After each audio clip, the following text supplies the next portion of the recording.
урайдууд бас Казахстанчууд айгүй хийж амардаг юм байна. Уг нь бичлэг хийгээг бол дээгүүрээ нүцгээ алхмаар байна.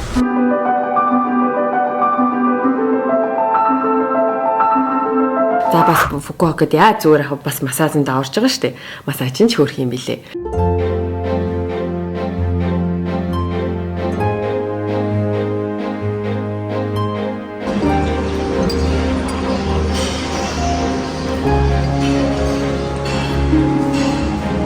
Ресторанын өглөөний цай, өдрийн хоол, оройн хоол зүгээр маш олон сонголттой.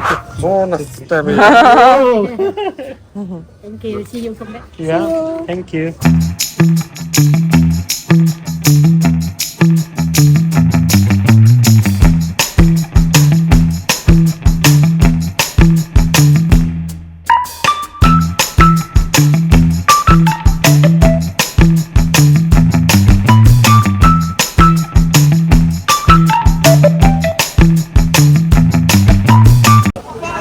За явсаар хагаад хүмүүсээ оллоо.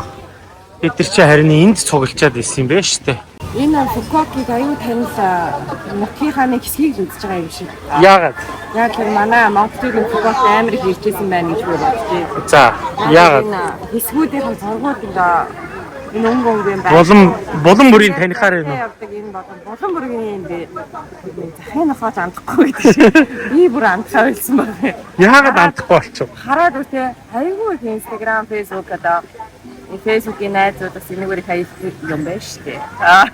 Тэгээд хараач сайн мэдсэн шүү дээ. Энэ зай хүмүүс рүү байх юм байгаадсан энд байсан юм байна шүү дээ. Энэ нөгөө хиний сууж исэн зав мөн үү дээ? Бараг тэр завийн жолоодж яваа хүний таних гэдэг юм шүү. Түшээ загсан төмөр хашааг юм таниад. Ийм л алиа хошин замтай бүсгүй шүү дээ. Зөө тийм биш дээ. Бараг энэ завны жолооч нарын таньна гэдэг байгаа. Шөнийн зах дээр ирлээ. За тэгээ шөнийн зах нь одоо бидний байрж байгаа буудлаас бол 22 км-ийн зайтай байдаг юм байна. Одоо яг энд болоод яг жинхэнэ амьдрал буцаж байна. Газраа такситаа тохирсон газраа эндээ бас сайн тогтоож авахгүй болохгүй хаа. Mango smoothie, coconut juice. No, thank you.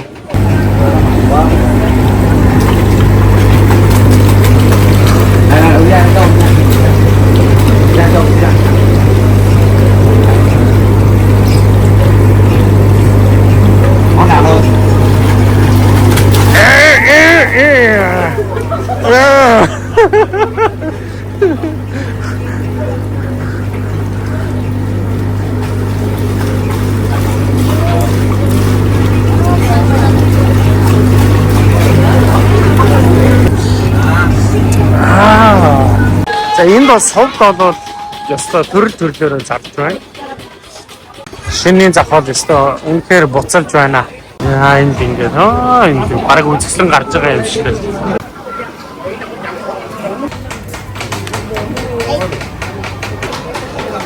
За энд Энэ ч илүү сонголттой гоё юм байна. сонголт ихтэй. Тэр чим холсон юмнууд амар ихтэй. Тэгээд ер нь нэг төрлийн бараан дотроо бүгд эргэлдчихдэг юм байна тий. Бас хоёр гэхээсээ илүү гэр бүлийнхнийгаа аваад явбал ёстой гоё. Тэгэхээр Фукуокийг ерөөсөө та нарт санал болгож байна.